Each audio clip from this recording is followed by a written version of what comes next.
Salut les amis, j'espère que vous allez bien. Vraiment, c'est avec le cœur peiné qu'on va encore parler de meurtre. Ça fait la deuxième fois en un mois que je parle de meurtre sur ma chaîne. Vraiment, ça me fait vraiment de la peine de parler de ça. Mais on va parler du meurtre, si je peux appeler ça meurtre ou double homicide. Les enquêteurs américains vont décider.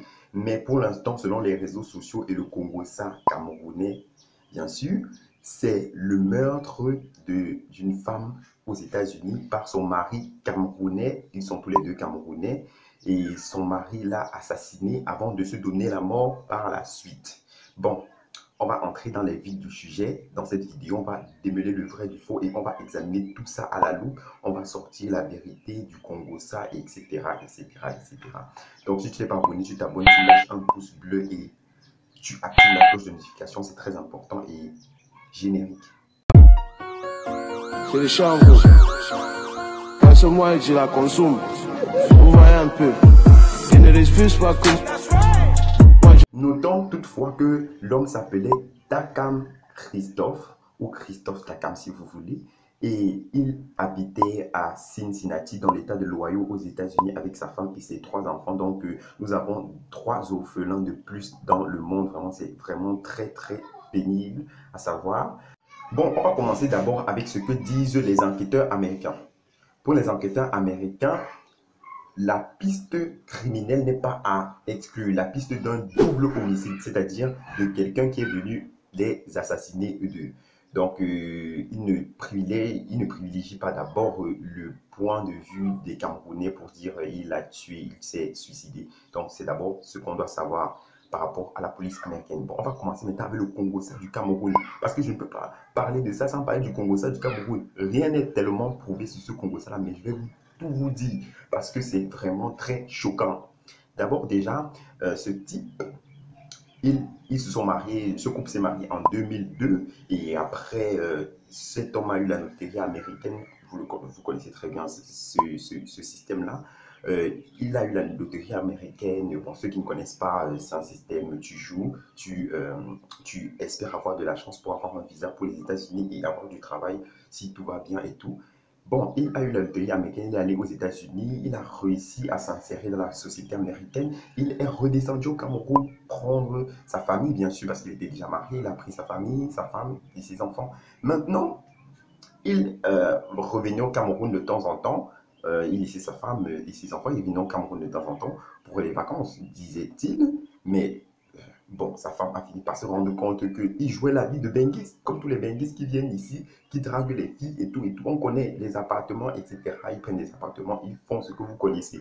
Bon, d'après les Congos, parce que c'est toujours le Congo-Ça que je vous dis, hein. D'après les Congos-Ça, elle s'est rendue compte de ça et après, quand elle a exposé les faits, il a commencé à devenir violent, un mari violent. Il a commencé à la frapper, il a commencé à la battre. Et après, grâce à la patronne de la femme, elle a porté plainte. Elles ont porté plainte contre le mari. Le mari a été donc expulsé de la maison, expulsé. Et après, par la suite, elle a demandé le divorce.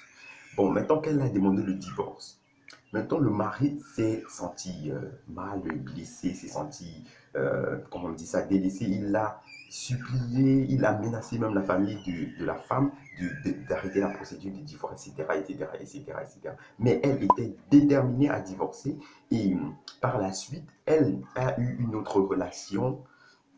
Elle était en instance du divorce, elle s'est sentie libre. Elle a eu une autre relation avec un homme, un Américain.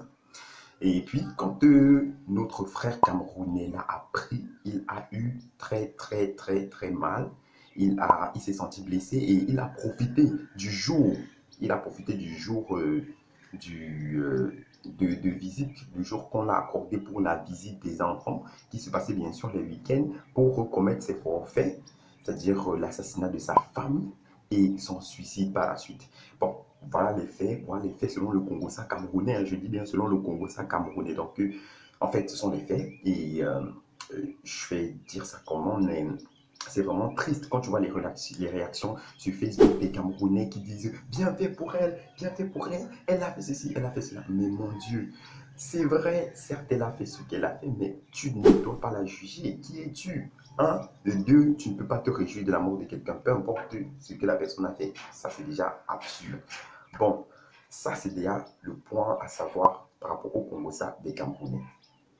Nous sommes arrivés à la fin de cette vidéo. Si elle t'a plu, tu t'abonnes, tu lâches un pouce bleu, un gros pouce bleu et tu actives la cloche de notification pour manquer aucune prochaine vidéo. Et on se revoit, j'espère vraiment qu'on va se revoir, pas pour parler de meurtre, de crime, etc. Pour parler d'un truc joyeux, un truc amusant, tu vois.